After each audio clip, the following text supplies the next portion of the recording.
I want you just to get an initial idea of what strengths and weaknesses that you may have. Again, it's this consciousness piece. And these initial quantitative assessments can start to point in some of these directions.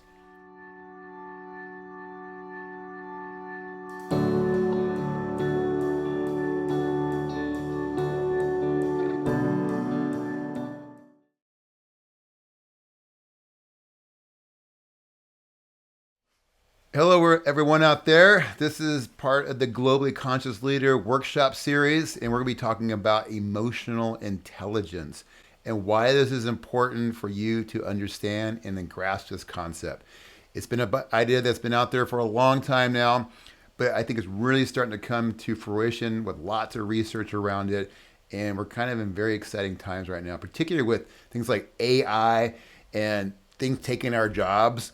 Well, in this world, hopefully we're not going to create things like AI that are going to be more emotionally intelligent than us. And so we're looking at how do we robot proof our jobs, and where do we recognize the skills that are going to be very valuable for the future. So let's dive right into it. My name is Dr. Chad Thatcher. I'm a professor of outdoor adventure and expedition leadership at Southern Oregon University here in Ashland, Oregon. A lot of the lessons I'm going to be talking about are things that I've learned while on expeditions. I've done quite a few all around the world. Probably now I think I'm up to 96 countries I've been to, and I've taken students to about 60 countries on about 40 different expeditions. And anything from climbing up to top of a Kilimanjaro in Aconcagua and Denali, to doing deep dives in the ocean in the around Tanzania and along the Caribbean, to bike packing across different places. Like we did an awesome one from the bike packing from the Black Sea to the Caspian Sea over the Caucasus Mountains, and done a lot of great expeditions. And when I'm out there, I'm learning a lot about myself, about the people that are on the expeditions, and through the years, I started to kind of look at, what really makes an expedition successful? And I didn't have a lot of these tools that I have today, and I wish I would have had them because I started doing this a long time ago with groups of students. And, a lot of the things that we were doing out there, we were doing, things through the experiential learning cycle, which is all about creating experience, coming back, reflecting on it, and then reintegrating that back into your expedition or to your life. But there's a lot of theories out there I didn't really know about. And one of them was emotional intelligence. And that's why I want to bring this to you. And so that is one of the main things I study now, the things that make up an expeditionary mindset. And one of the areas that I've really dove into is this idea of emotional intelligence. And that's what we're going to dive into. All right, let's jump in. And, some of the problems we're facing today, and I talked about a little bit before, there's a skills gap out there. And people actually don't even recognize that they have skills. And a lot of times we've been traditionally looking at things like skills that you can actually see. And we'll talk a little bit more about those in a second. And we call those hard skills or technical skills. And, there's skills out there that people want, and people don't even recognize that they have them. So employers want these, but employees, they're like, I don't even know I have these things, or they don't know how to articulate them. And so we get these employees in, or we get people into positions like on expeditions, and some people might leave an expedition, or they might leave a job because they don't feel like they fit in, or the expedition leader does not recognize the skills that are within these people. And so we get these skills gaps. There's another big issue that we're dealing with these days is diversity and equity and inclusion, and getting more people into the workforce, and also in these expeditions that I've been leading.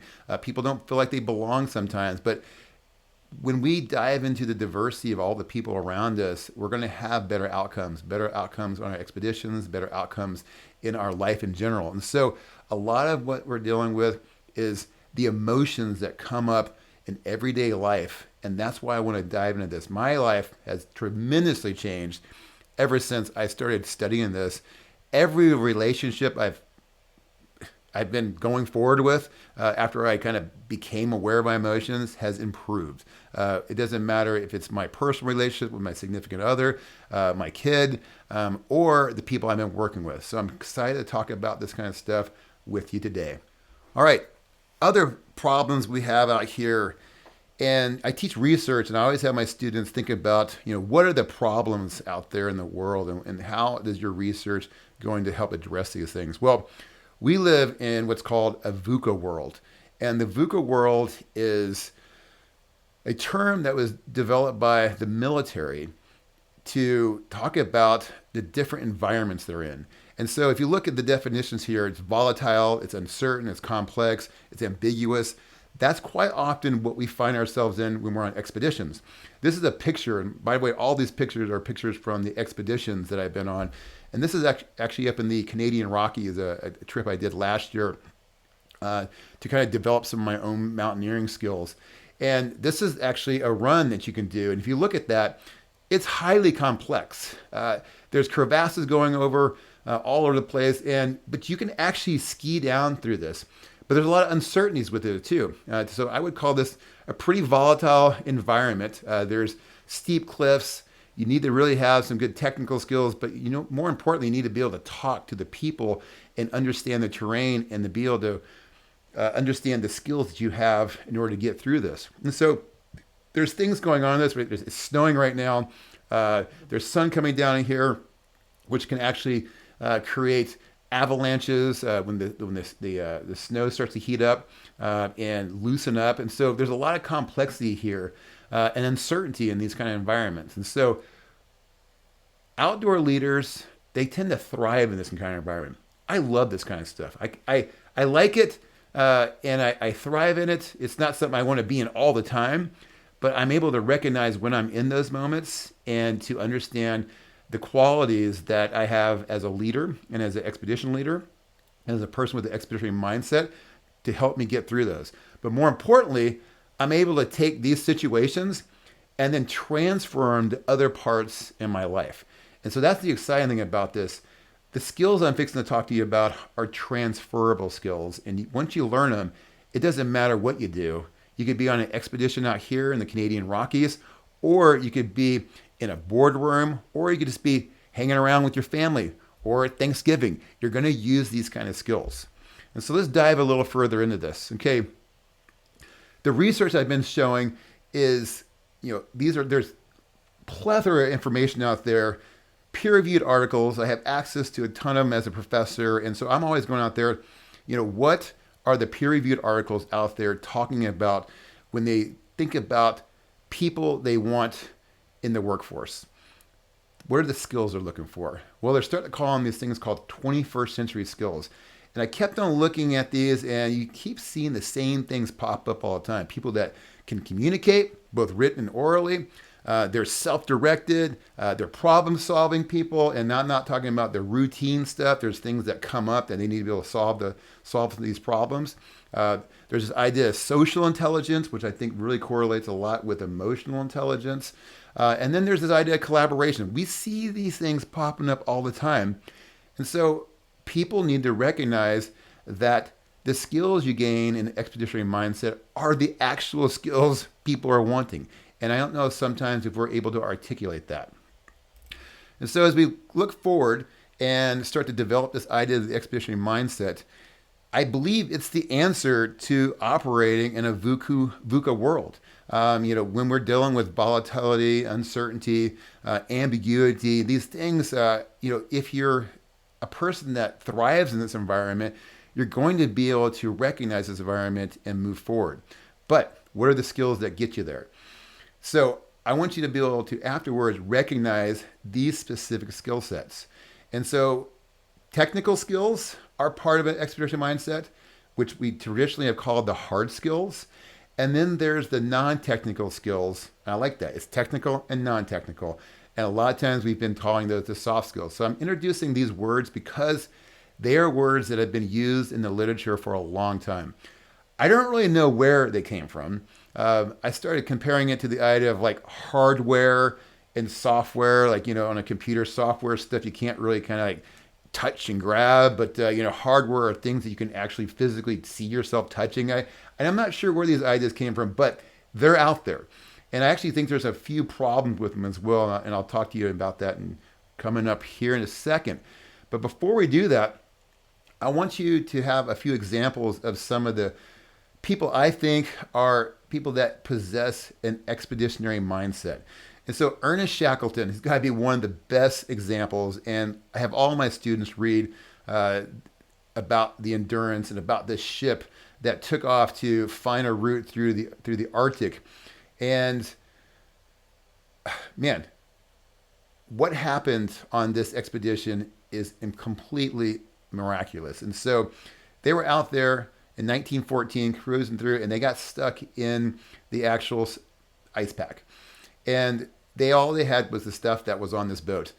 And they had to survive for over 3 years as a team. And to think that no one died on this expedition is kind of miraculous. And the reason this happened, and I've looked into this quite a bit, reading the story and kind of doing other research, is this guy had an amazing ability to collaborate. He led by example. He had a lot of empathy and understanding for his crew members. He was keen on conflict resolution. I mean, you can imagine all the conflicts that must have come on. Even like the decision to actually get off the boat and get onto the ice pack, knowing that, you know what, eventually his boat is going to crack and sink. He was constantly prioritizing things like building bonds and keeping the team morale. They would play games on a regular basis. They even played soccer on the ice cap. I mean, he was a master at utilizing a lot of these emotional intelligence skills to create an environment where they could thrive. And you're talking about an environment that was completely desolate, very cold, and they had to survive in this area. And another great example is Dr. Sylvia Earle, world famous oceanographer, biologist for the marine environment. And some of the qualities I love about her, she's talking about a resilient leader, someone who has that grit and tenacity to go explore something like the ocean, which we hardly know anything about. And she developed techniques and innovated amazing submersibles and different ways of doing scuba diving to get to deeper levels. As a matter of fact, she has one of the world records for walking on the bottom of the ocean in one of the suits that she developed. You can see her in her submersibles. If you look her up, she's amazing. She was on the front of Time magazine of one of the people that was very influential in bringing what we know about the oceans to the larger audiences. And this is someone that's an effective communicator, an educator, taking the things that they've learned and being able to put it out into the world. She also had this great empathy for the marine environment. And so it's that empathy a lot of times that creates the kind of leaders that we're looking for. And so these are just two examples, and there's lots of examples, but I like to bring these examples in because these are explorers. They have the exploratory mindset, and an expedition is all about exploring. And we're going into the unknown, and there's lots of uncertainties. And then what are the qualities that are able to help us thrive in those environments? So I break down the expedition mindset into 3 components. It's a stool. And there's the intrapersonal, interpersonal, and technical skills that make up the expeditionary mindset. I know that can be a mouthful sometimes. Intrapersonal and interpersonal sound a lot alike, but I will try my best to enunciate these. All right, so we're going to jump into these different components moving forward. So before we jump into intrapersonal and interpersonal, I wanted to talk about hard skills. The hard skills are what the terminology is out there now. They're also technical skills. And I'm just going to talk to them and just use the word technical. And they are synonymous with hard skills. So we have seen, you have to have technical skills. And don't walk away from this thinking, oh, he's not in the technical. You have to have technical skills. When we do expeditions up a mountain, people have to utilize their ice axes. They have to know how to put a crampon on. They need to know when we're ski mountaineering how to ski. I mean, these are just technical components you have to have. So important, but it's not the only thing. And traditionally, colleges and university and training programs have focused on technical components. And I think it's because it was easy to look at. It's easy to recognize when someone is proficient technically in something. For example, if I need to have someone tie a figure eight before they go climb and they need to actually attach a figure eight to their harness, I can sit there and see that they actually made a figure eight.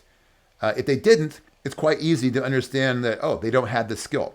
So I think a lot of times we didn't dive into the emotional intelligence skills because we didn't really know how to. And conventional wisdom kind of kept us away from looking at these things. And so a lot of our training programs emphasize technical skills over the soft skills or over the emotional intelligence skills. Because again, they're easy to observe, easy to quantify, very easy to measure. It often involves some kind of physical task, manipulating some piece of tool or equipment, which again are all very important components, but they're not the only thing. And so there's technical skills, which are traditionally called the hard skills. And then there's the other world. These are the non-technical skills. And I love the simplicity there. There's technical skills and there's non-technical skills. And these have been called the soft skills.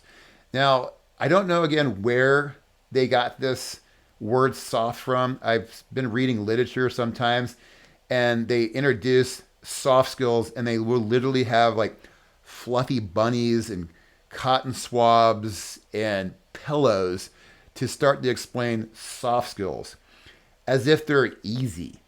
And they're not easy. Matter of fact, if you were to do anything, I would flip them and call the soft skills the hard skills. And then talk about technical skills as kind of like the soft, easy things that we can get and we can actually see and observe. So if you were to ask me, I would flip them. But we're going to try and even just get away from these terms because there's so many different ways of expressing them. I've heard them called power skills, which I like a lot better. Essential skills, way better than soft skills. And I'm just going to start talking to them as a new term. It's not really a new term. This term's been around a long time. But sometimes I don't see people making this obvious, very obvious connection.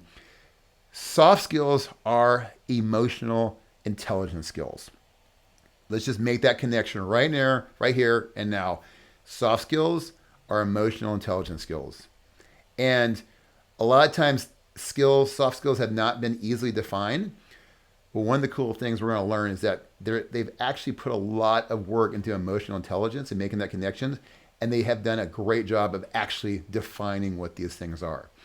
And so let's move forward and let's talk about the different components of emotional intelligence. So again, emotional intelligence are the soft skills. And emotional intelligence has been broken down into two areas. Personal competencies, which I call intrapersonal skills, and social competencies, which I call interpersonal skills. So there's the things inside you, and then there's the things that you're going to relate with other people. Things inside you are intrapersonal skills, and when you start relating to other people, that's the interpersonal skills or the social competencies. So these two areas make up what has traditionally been called soft skills. When I talked about defining these, and they've kind of been hard to define in the past, and there's a lot of ambiguity sometimes around these. The cool thing about emotional intelligence, there has been a lot of work put in this. And one of the tools that we're going to use to talk about this is the emotional competence framework. When I discovered this tool, I was so happy to see that other people had gone out there and taken the concepts that Daniel Goleman had really brought forth in some of his books, one of them being Primal Leadership. One of my students read this book, and it's amazing. It kind of brings these ideas together. They took these ideas and they put them into 25 different competencies. And since then, they've been broken down into 18, but I like the original 25 competencies because I think they're, some of the things they took out, I think they probably shouldn't have. And I know he did it because of brain development and he talked about it in his book, Primal Leadership. But I'm going to stick with the original 25. And these 25 competencies are available in the show notes. And so you'll be able to take these competencies, bring them up, and look at them. Matter of fact, you could even download them right now if you want to, and look at them as we cruise through these slides. But I was amazed to see all these things in one place. And yes, they are well defined. And that's what we need sometimes, is a good definition before we can go forward. And so part of the thing I want to understand is what emotional intelligence skills are, and that they are indeed skills. And the cool thing about emotional intelligence skills is you can develop them. Whereas I've read a lot about things like IQ and things like that. You're kind of born with these abilities, but emotional intelligence skills, you can develop. Let's go right into it. The emotional competence framework. When I look at the framework here, it's broken down, again, those two areas, personal competencies and social competencies. The first one with personal competencies, or the intrapersonal skills, you have the domains of self-awareness, self-regulation, and self-motivation. And those are three different areas underneath personal competence. And then under social competence, you have the social awareness, which is kind of like that awareness piece again. And then what are the skills that you do in social situations? So we're going to break this down a little further. Here's that book, Primal Leadership. And I love the subtitle, Unleashing the Power of Emotional Intelligence. And so Daniel Goleman, Richard Bayatsi, and Annie McKee are the primary authors of this and have brought a lot of these ideas into the limelight. And so I wanted to look at, why do we look at emotions? Because so often, like me growing up, we didn't look at emotions. As a matter of fact, we were taught to kind of take emotions and kind of put them to the side. We were actually, I remember learning, you don't talk about emotions, you don't bring emotions up. And it's so nice to be kind of coming into an era that you can talk about it. Particularly in the world of outdoors and outdoor sports, which has been a world where, you didn't really share your emotions a lot. I remember learning how to kayak, and boy, I was scared to learn how to kayak and go down a whitewater rafting run and go down a kayak run. And I remember swimming through rapids and things like that. There's a lot of emotions going on. But I had to take those emotions and kind of put them to the side, which it would have been so much more healthy to actually talk about your emotions, process the emotions, and then the people around me had been able to empathize with me and go, oh, I remember when I was at the situation before. Yeah, it's perfectly normal to go through these emotions. We are finally getting to an era where we can start to talk about this. And me as a professor, I am really bringing this into the expeditionary mindset because we need to be able to talk about our emotions. It's part of our biology. If you think you can escape emotions, you're mistaken. Matter of fact, before you think, you may think you think a lot during the day. I guarantee you have a bazillion more emotions that come up in a day than things you actually think about. So it is part of us. They influence what we think, how we behave.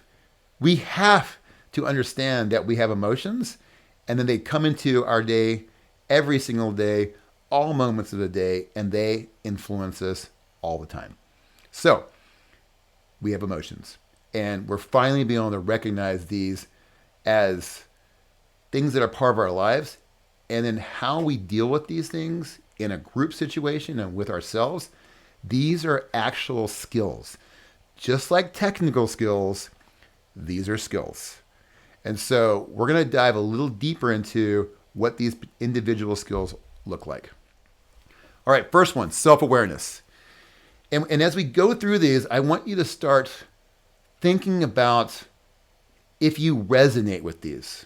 I do a lot of research with my students, and the idea is to look at these competencies and start to kind of make connections to them. When are moments in your life or examples in the past that you kind of found yourself in these situations?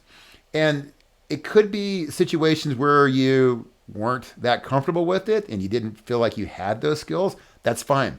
I want you to start looking at these things and recognizing these as potential areas of development or areas that you already have. So the first one is all about self-awareness. So that's looking again at ourselves. That's that intrapersonal skill. Emotional awareness is on the top. And so it's no surprise that it's on the top. I mean, we have the emotions, and first and foremost, we have to be able to recognize that we have emotions and they have effects on us. You can practice this every single day of your life. I'm practicing it right now. Right now, I am talking about emotional intelligence, and I'm trying to get this wording right. I'm also trying to make sure my face stays in the middle of this circle up here, and there's emotions that come in. I'm getting this stuff right, but it's fun to be able to see that emotions are actually coming into me, and I'm getting excited about this too. I'm very optimistic about sharing this information. That's actually one of the skills under emotional intelligence. And so I'm becoming aware. And once you start to walk through the world with this mindfulness, this idea that emotions are part of us and they're coming into our lives, that's the first step. Recognizing that it's even there. It's a very mindful, conscious act. Once you get to that point, well, let's start looking at other things in our life. Do you ever see yourself doing something? Maybe it's a technical skill or it's communicating with others, and you're starting to go, oh, I kind of have a strength in this area, or I'm kind of limiting this area. That is a skill. To be able to accurately self-assess is a skill that is immensely important. I would say a lot of people don't have this skill. They go around saying, oh, I got this, and they don't actually have it.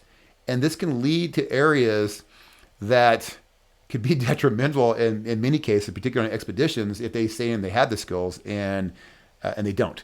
And so being able to accurately self-assess and to be able to articulate what skills you actually have and you believe in it, that's an important component. On the flip side, sometimes I'll see people that have skills and they don't have the self-confidence. They're not sure about their skills. And I'll say, yeah, you just performed this skill, or for example, a technical skill, like doing a figure eight knot.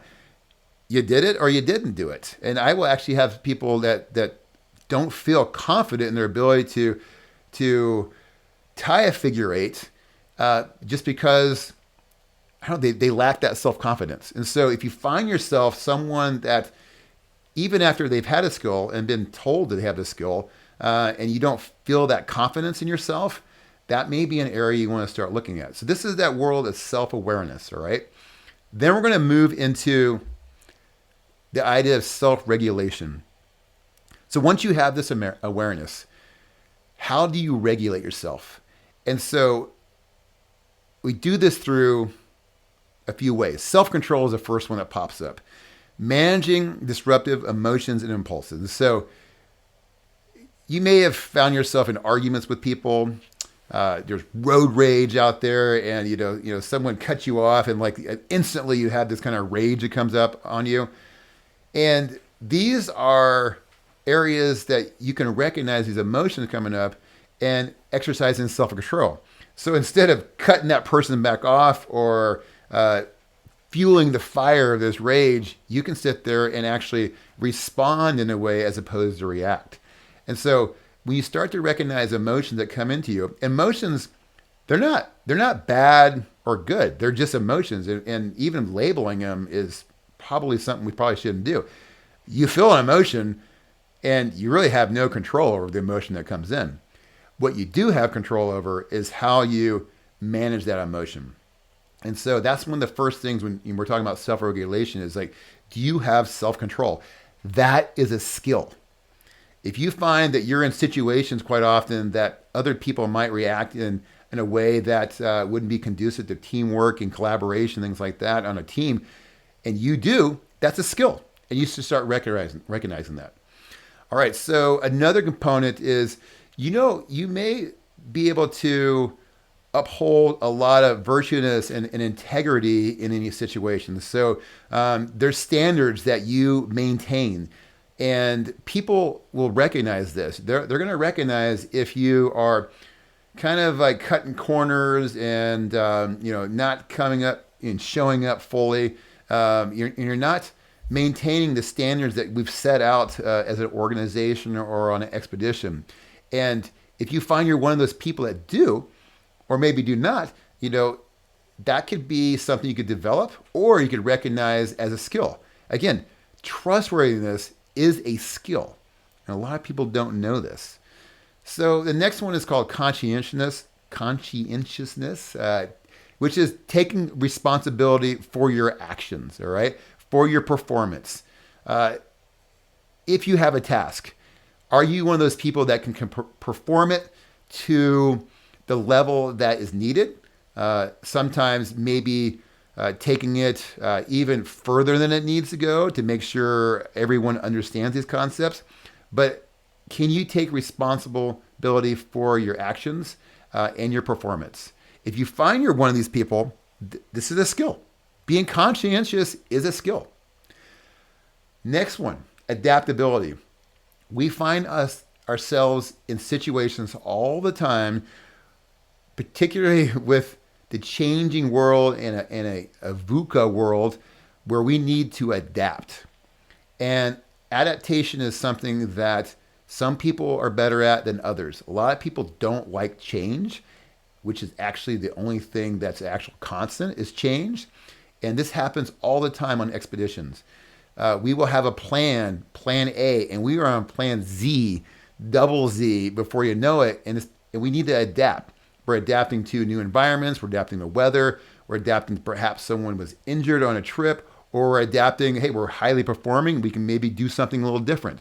And so if you find you're someone that can adapt to situations, you can handle things with flexibility, then this is a skill. And you need to recognize it as such. Part of adaptability is sometimes adapting to situations, but maybe going above and beyond that and being innovative.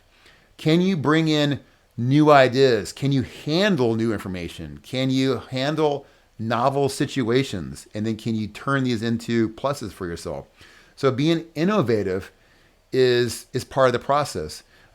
Even like setting up this whole area right now, we've kind of had to be innovative. We're using different programs here. I'm learning how to use this light stuff. I'm learning how to keep my face focused into the camera, and we're adapting this environment, and we're kind of being innovative here as well, changing things around and going out there and being open to new ideas. We're using new software and things like that. That's innovativeness. And if you find yourself able to go out and look at novel ideas and kind of incorporate them back into your situation, then you're innovative. And that's a skill. Now we're going to dive into self-motivation. And so this is still part of the intrapersonal world. It is part of your personal competencies. This is when we've become aware of emotions. We've become aware of emotions in others. And then what do we do with these emotions and in this unique environment? And so achievement drive is one of these. And so do you have the ability to meet the standards that you've set for? Are you one of those people that strive to go the extra mile, to improve situations? I have a picture here of some students climbing up a peak. It's called Mount Ashland, and we're going up. And so it takes a lot of commitment and drive to get to the top of a peak. And this is part of that inner knowing, that kind of that grit and that tenacity of wanting to achieve and want to uphold these standards, which really leads right into a lot of this idea of commitment.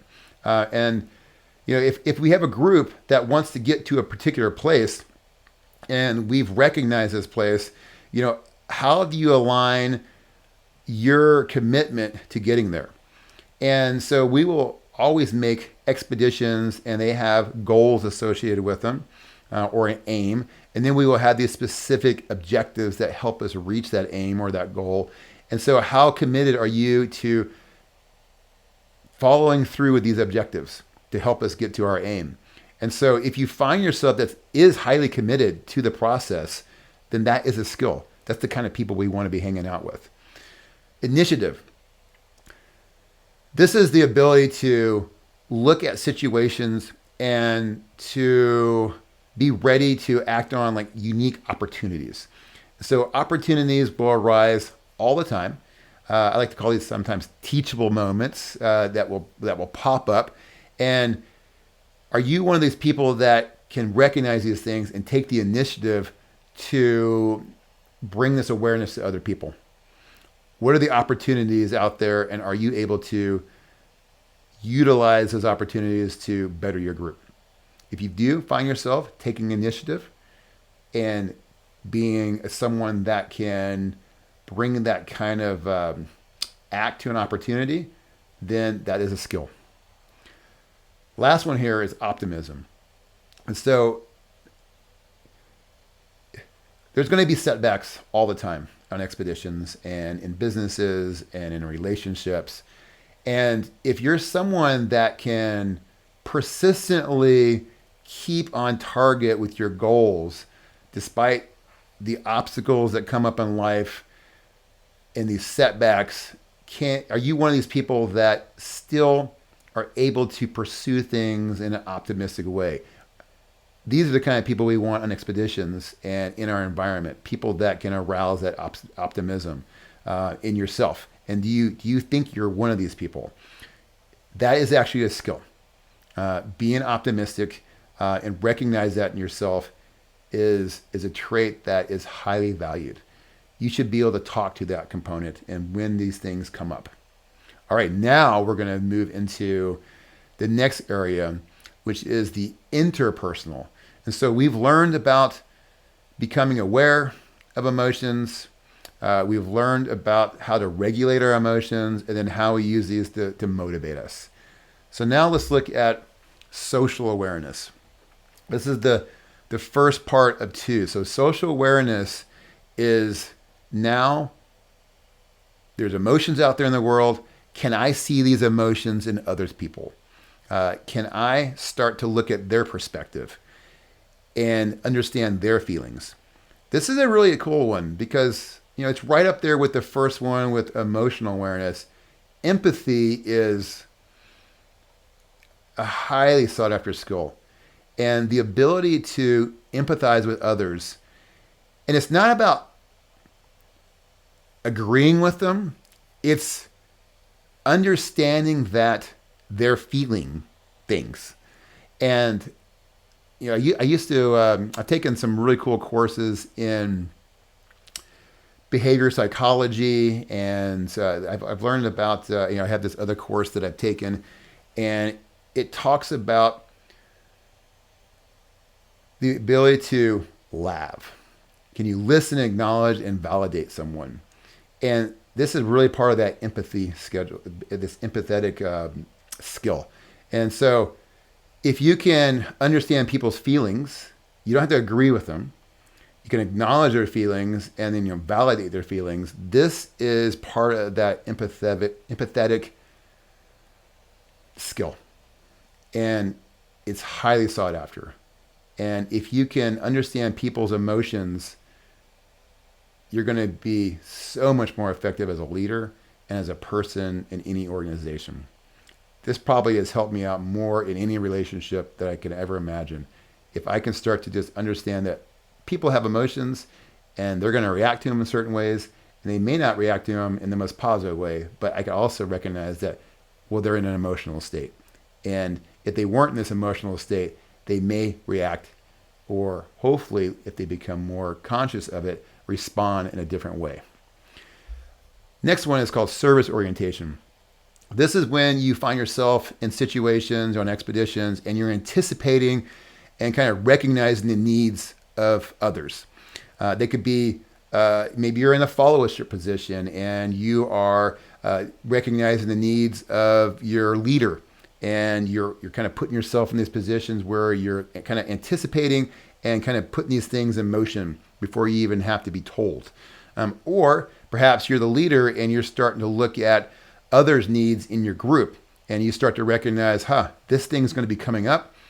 I need to be aware of what's going on in these people's feelings and be able to recognize and meet their needs. And so if you're able to do this, you're in this kind of place of kind of service. And this is a skill. It's a highly sought after skill. Are you able to look at the situation, read the room, read the environment, and anticipate what others are going to need? Next one is called developing others. And I find myself in this situation a lot as a professor, which makes a lot of sense. And am I able to sense and see what skills people have, what they need to develop? Am I able to give them assignments and situations where they can start to develop those skills? This is another highly sought after skill in any work environment. Are you able to take someone that doesn't have a proficiency in a skill and help them develop it? This is probably one of the most valuable things that any employer or any person in the expedition is going to want to have. If you find yourself in this area, you need to be able to articulate this to others and say, hey, I am adept at developing other people's skills, particularly the skills I have, I can recognize in other people. Leveraging diversity. That's the next one. And when we think about group dynamics and team environment, all these environments have a tremendous amount of diversity. And some people are going to have skills of better communication skills. Some people may possess ability to have a particular technical component. Are you able to look at the diverse people in a group and recognize their diversity and their skill sets? And are you able to leverage this to create opportunities for them to thrive and for your group to thrive? Be able to recognize diversity is a huge skill. And if you can leverage it, that's even better. Last one here is political awareness. And this isn't about politics so much, although it obviously is a part of it as well. But are you able to read the currents that are going over the power relationships that are in any group environment?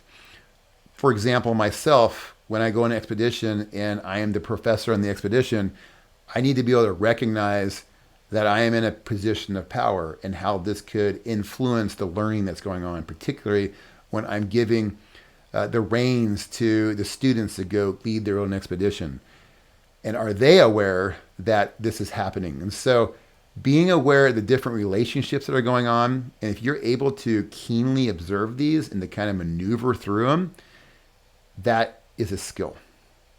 Once we understand those skills and we understand the emotions that are going through these social dynamics, we have social skills that we employ to kind of deal with all these emotions within ourselves and also in the interconnectedness of these group dynamics. So one of them that is really kind of rise to the top, I think for me is this idea of influence. I've always been told I'm really good at talking people into doing things, but I'm really good at kind of recognizing people's skill sets and pushing them in a way that they may not have done before. And I do this because I'm very persuasive. And when you're able to persuade, and again, I'm talking about persuading in things that are going to be good for them and good for the team, this is a skill. To be able to actively and effectively get people and groups to come together and go for a common goal and recognize their abilities, that's influence. If you have influence, that's a skill. Communication. We hear this one all the time. It's one of the things that comes up on all these reports when employers and people are wanting to have these particular skills. Communication is a skill. Are you able to take your ideas, your emotions, and are you able to articulate these in a way that other people understand? Are you convincing? Is it clear? And so being able to communicate ideas clearly is a skill. Leadership. And you might look at this and how is leadership buried underneath all this emotional intelligence stuff? Because we're talking about a leader here. Well, leadership is this idea that, in this context, is the idea that you can inspire and you can guide groups of people. So leader implies this social skill, and being able to use your optimism and to inspire groups to these common goals. That's what leadership is in this capacity. If you're able to bring and inspire people and guide groups through intricate situations, you have leadership skills. And obviously, these are very important. Change catalysts. This is this ability to initiate and manage things that come into our lives that are often different. Matter of fact, the only thing out there is going to be change. And are you able to influence change in a positive way?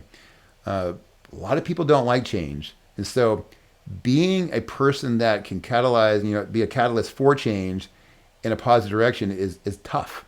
And it's a tough skill to hone into, because a lot of times people don't want to do these things. But maybe you see an opportunity, and do you have the ability to articulate and bring that change around? If you are good at being a change catalyst. Conflict management. I can't tell you how many conflicts will come up in life. They come up all the time, every single day, particularly on expeditions. We are constantly making decisions around conflicts.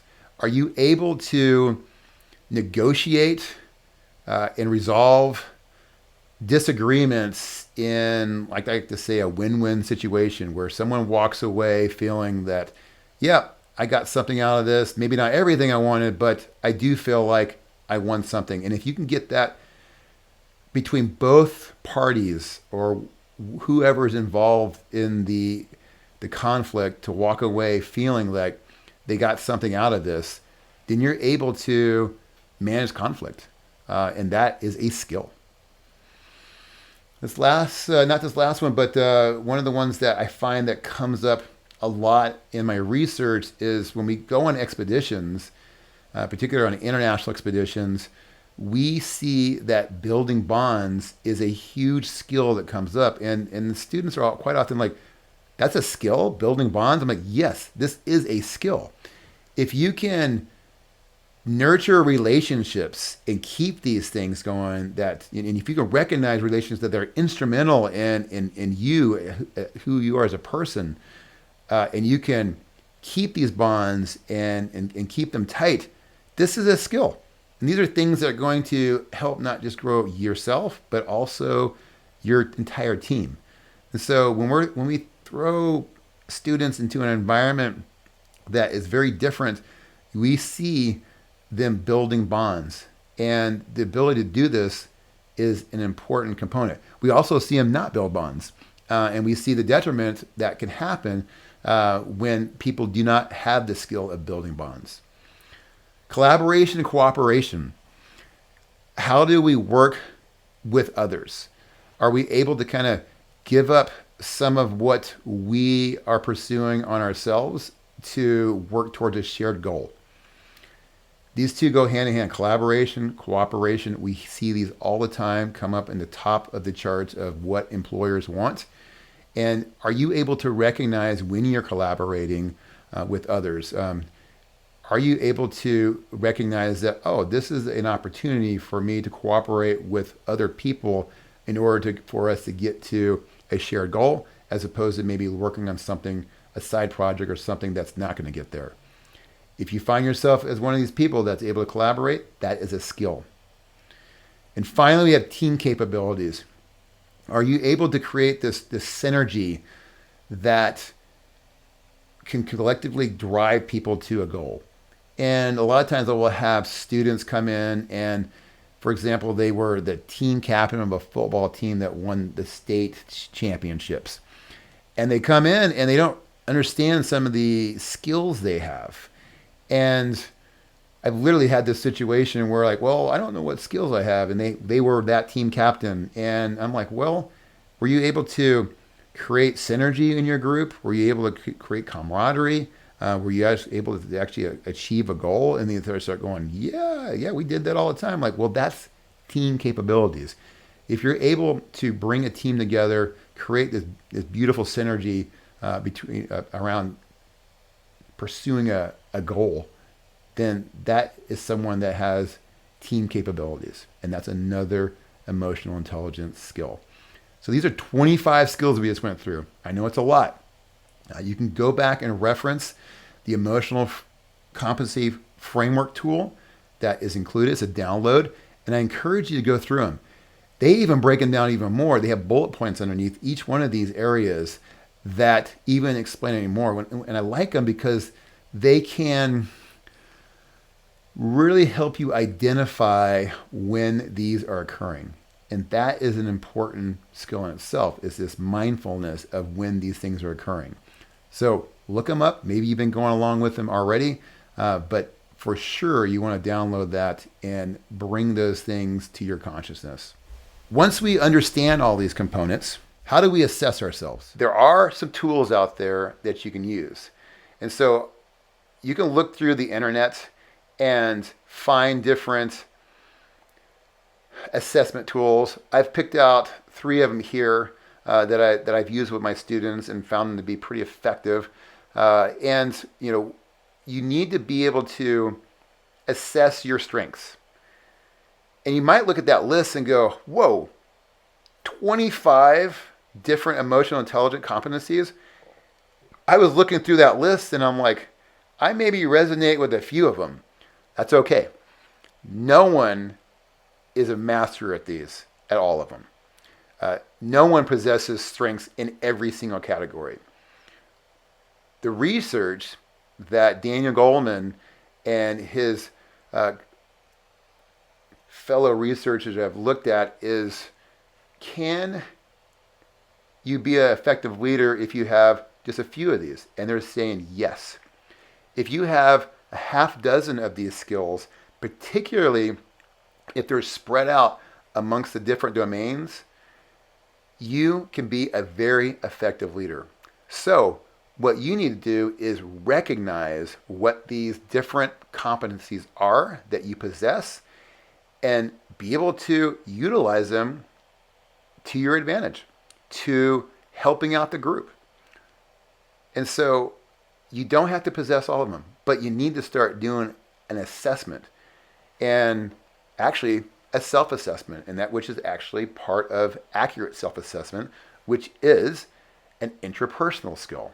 And so part of this, we have tools out there that can help us do this.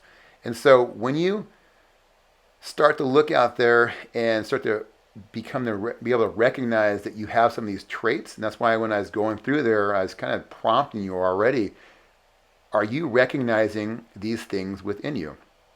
And so can you demonstrate strength in these areas? And so when you start going in this area, there's a couple ways to do assessments. You can do a quantitative self-assessment or a qualitative self-assessment. And so I just mentioned some things about going on the internet and being able to find some self-assessment tools. So some of them out there are very quantitative self-assessment measurements. And here's a few of them: the Leadership Toolkit, the Quick Emotional Intelligence Self-Assessment, Emotional Intelligence Self-Assessment. I'm going to give you some links to some of these. I'm also going to just go ahead and download. These are PDFs. And I like the PDFs because they don't usually lead to some paywall. You can just take these here and you can tally up the points yourself. And I highly encourage you to take all 3, and because they ask different questions sometimes. Also, maybe take them a few times because you may be in a different mood when you take this. Maybe take one in the afternoon after you have a full belly, as opposed to taking it after a situation where you may be kind of heightened. And so think about these. These are kind of initial steps to start identifying perhaps what some of these qualities, these emotional intelligence skills that you may possess. And it also can maybe talk to some of these areas that you want to develop. And so here's an example one right here. You can see where you just go through and you pick the numbers.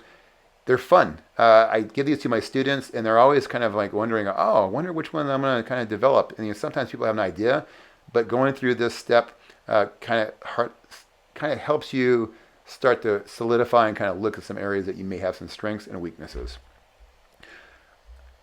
I am a qualitative researcher by heart. I like qualitative research because I find myself in very intense situations with small groups of people. And when you want to understand what's going on, for example, on an expedition, and you have the opportunity to take a deep dive, and I often do because I'm on these expeditions, and so I'm already doing the observations. I want to take every opportunity to dive deeper. And so one of the ways I've done this is to use reflective journaling. And the act of reflecting is a huge component in expeditions, or it should be. Uh, we, every day on expedition, will have an AM meeting and a PM meeting. So we will talk about the goals we're going to set so that people can actively pursue committing to these things, and or we may be able to change them, so give an opportunity for someone to be a change catalyst. And so in the morning we do this, and in the afternoon we reassess and see, did we meet these goals? Did we meet our objectives to help us reach these goals? And we do, and how do we need to adapt? And so these are things that are built into our expeditions. I've also seen it in the military environment. We have a lot of students that come from the military environment, and they call these after-action reviews. And so they understand the concept of reflection, which is a huge part of experiential education in general. And so that's what we fall under the umbrella of, is it creating experiences to reflect on. That's qualitative self-assessment. So we use these journals, and I use the EI prompts that come from the framework, and I have students go through and look at these competencies and start to recognize when they're popping up on the expeditions. And they write about these. Now, there's a whole world on how to do journaling, which is another talk that I give.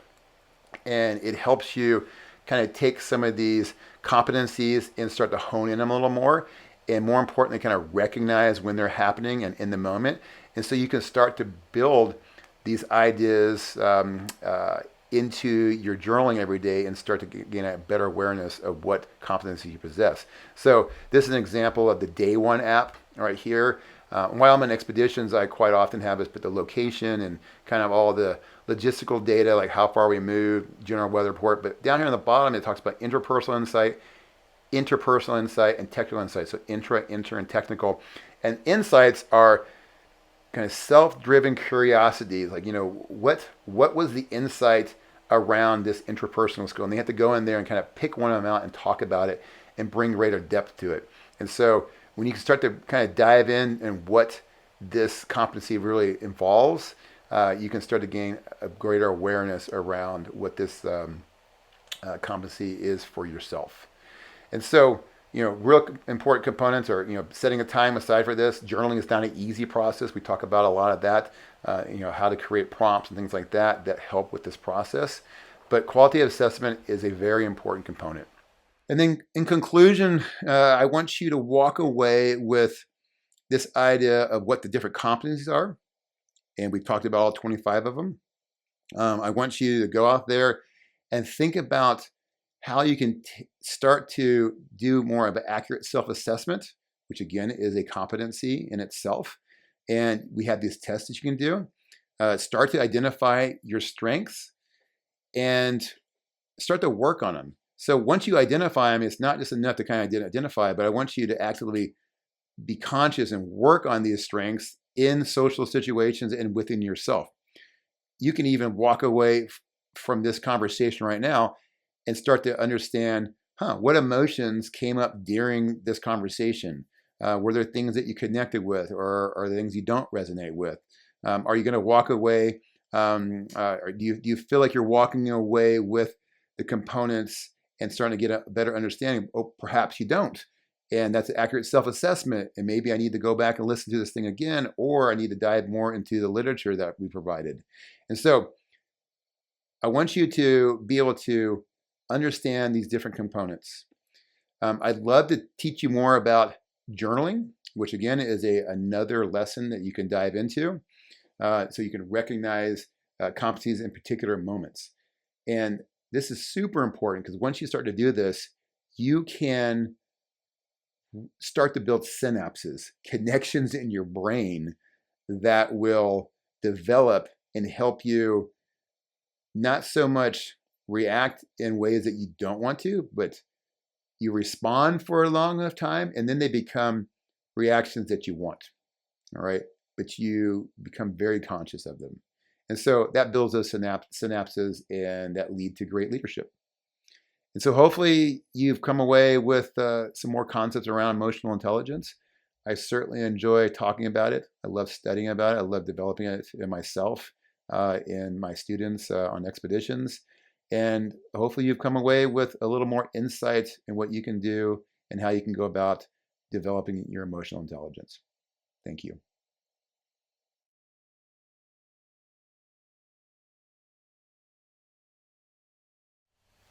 Hey, Chad, what's the main thing that you want participants to take away from your emotional intelligence course?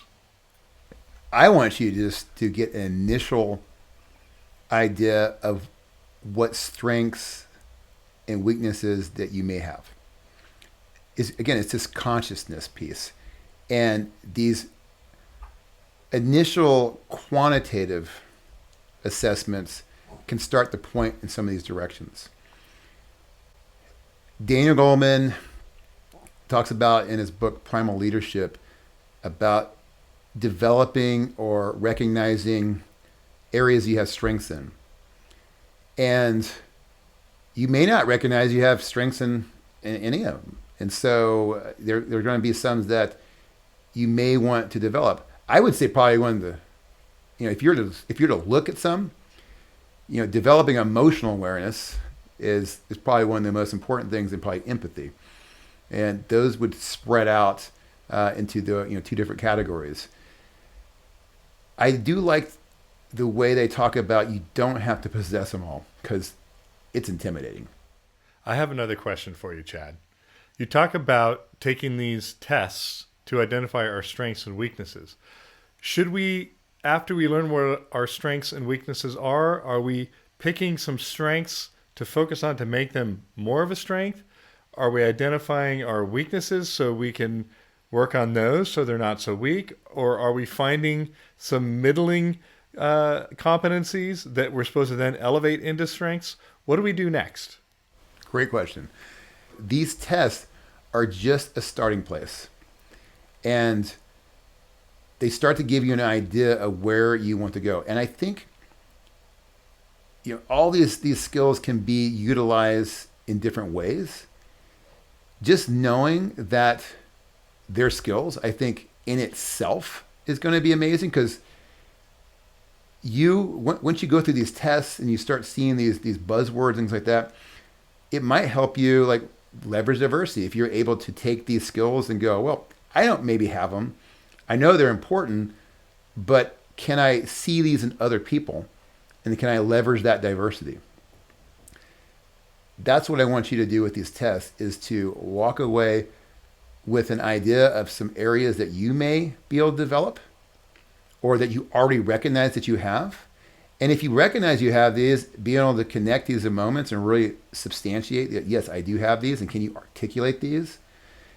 Really be cognizant of some of the areas that you're weak in and perhaps you want to develop, or perhaps you're just weak in them and you know it.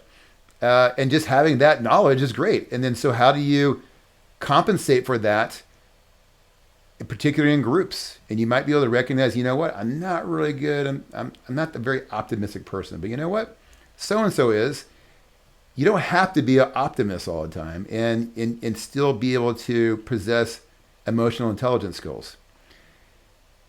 And being able to leverage that diversity in others would be great. But recognizing that maybe you don't have some of these skills to a great strength, that in itself is great because this actually goes back to self-assessment, accurate self-assessment, being able to look and see skills you have, and you don't have to feel bad about it. It's just something you don't have. But you may want to start developing them. And there are definitely going to be situations where you can start to develop these in a different way. And you may be able to recognize these in other people as well. And you could talk to them about, hey, how do you maintain optimism in face of all these obstacles and uncertainty? And maybe you can start to get some insights from other people about this. Of course, you're going to have to articulate this idea. You're going to have to be aware of the feeling, which all are in themselves are emotional intelligence skills. Okay, Dr. Chad. Let me ask this another way. Should I start with strengths or weaknesses? Should you start with strengths or weaknesses? I would just get away with that. I would just say start with becoming conscious of the fact that emotional intelligence is a skill and they're broken up into these 25 areas. Take these tests to start to look at potential strengths. That gives you some insight into yourself, and weaknesses or areas that you're kind of in the middle. All of it's good information. And if you can recognize that these are actually strengths or competencies that can be developed, you may be able to develop it in others, and which is actually another competency. And so I'm really more interested in you just really grasping the idea that there are emotional intelligence competencies out there, and these tests will start to kind of help you hone in on perhaps some of the skills that you have strengths in and weaknesses in. So now that I've identified my strengths and my weaknesses, what should I do next? You're going to have to do a deeper dive, I think, after a while to really start to hone those skills and to recognize them in the moment. But they're a good place and they're a fun place to kind of start to kind of put some numbers around some areas. But I don't know if I would so much focus in on a strength or a weakness. We're just becoming mindful of the whole spectrum of where we lie in this emotional intelligence framework. So now that I've identified my strengths and my weaknesses and I'm trying to work on them every day, is there any benefit or influence to be had or learning to be had by identifying my strengths and weaknesses out loud with others that I'm working with? So I think that's bringing up this idea of vulnerability. A lot of times, we have shied away from emotional intelligence because it brings up vulnerabilities in us, and that's going to be an emotional awareness in itself. And so, as you start to work with highly effective teams and you start to build rapport with people, you're going to be able to start to reveal things in a way that will allow you to express, hey, I don't have this competency to the level I would like, but I recognize it in you. But I do have this competency. Being able to articulate the competencies you have and the ones that you don't feel you are good at is a huge asset to any field. And that's a skill in itself, being able to be vulnerable and take these emotions that you are feeling and to be able to communicate that effectively. It's going to go back to this idea of communication, which is, again, is an emotional intelligence skill. And are you able to take what you're feeling and to articulate it in a way that's going to be perceived and taken in a positive way? Because you could definitely talk about, it could look like, I'm getting out of this thing because I don't have the skill, as opposed to recognizing, hey, for the betterment of this group, I don't believe I have this skill, but I do recognize it in someone else, and perhaps they should be able to do this instead of me. But I have recognized that, hey, I have the skill and I could thrive in this particular environment. For you to be able to articulate that would be great. And so, yes, being able to articulate the skill is huge. Being able to talk about it in a group is paramount. You have to be able to do that. And that goes back to the emotional competency skill of communication. Thanks, Chad. Are there other tools inside the Globally Conscious Leader or lessons that I can take or processes I can learn that will help me along this path of emotional intelligence? If you want to dive more into this area, I would strongly recommend going and looking at Steve Rice's talk on VUCA. which is the idea of motivation, which another part of those emotional intelligence skills, creating opportunities. Do you have the opportunities to practice these skills? Is there clarity around this, which would go back to the idea of clear communication? And do you have this ability, which would go back to self-assessment? So you could actually mocha yourself on each one of these competencies. For example, let's take building bonds, for example. Do you feel motivated to build bonds?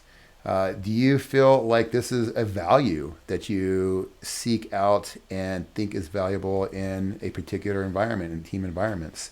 If you do, can you look and see and recognize opportunities for this? And so, in any team environment, you need to be able to recognize these opportunities, and perhaps they're not there, and you can talk to people and communicate, hey, this is something I'm motivated to learn, and I'm not seeing the opportunity for myself to do that. And then you can then help kind of create that opportunity for you. And, is it clear what you're working on? And when I think about the clarity, look back at that emotional framework, there's some very clear definitions on what you're looking at accomplishing and when you look at these individual competencies. And then afterwards, you're going to do like a self-assessment again, like, do I have the ability to do this? And so do I need to keep working on this skill? And then when do you feel like you actually have the skill? And you can use these skills that Steve talks about, and you can mocha it yourself. Then you can have someone mocha what you think the skill is. But go and look at Steve's talk about this, and I think the two can work hand in hand in recognizing different competencies that you may or may not have, and ones that you want to work and develop on.